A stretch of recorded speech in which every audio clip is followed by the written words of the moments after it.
ଗପ ପିଲାଙ୍କର। ଆଚ୍ଛା କହିଲ ପିଲାମାନେ, ଆଜି ଆମେ କୋଉ ଗପ ଶୁଣିବା? ଆଜି ଆମେ ଖରାପ ବନ୍ଧୁତା ବୋଲି ଗୋଟେ ଗପ ଶୁଣିବା।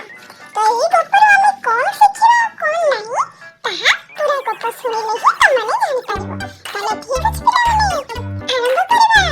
ଚାଲ ହସି ହସିକି କ୍ଲାସ୍ ଦେଇ ଦେଇକି ଗପଟି ଶୁଣିବା।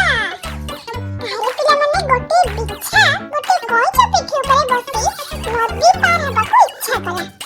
କିନ୍ତୁ କଇଁଛ କହିଲା, ପହଁରୁଥିବା ବେଳେ ତୁମେ ଯଦି ମୋତେ ନାହୁଡ଼ା ମାରିବ ତେବେ ମୁଁ ପାଣିରେ ବୁଡ଼ିଯିବି। କଇଁଛ କଣ କହିଲା ବିଛାକୁ, ତମେ ଯଦି ମୋତେ ନାହୁଡ଼ା ମାରିବ ମୁଁ ପାଣିରେ ବୁଡ଼ିଯିବି, ମୁଁ ତୁମକୁ କେମିତି ନେବି? ତମ ଉପରେ ମୋର ବିଶ୍ୱାସ କର।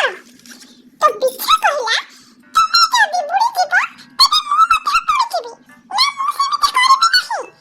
ବିଛା କଇଁଛ ପିଠରେ ବସିଲା ଆଉ ଉଭୟ ନଦୀରେ ପ୍ରବେଶ ହେଲେ।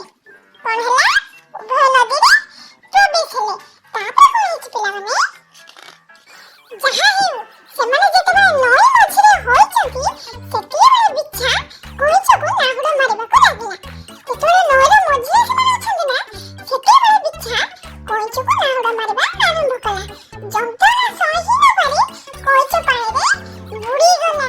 ଯନ୍ତ୍ରଣା ସହି ନ ପାରି କଇଁଛ ପାଣିରେ କଣ ହେଲା? ବୁଡ଼ିଗଲା ପିଲାମାନେ।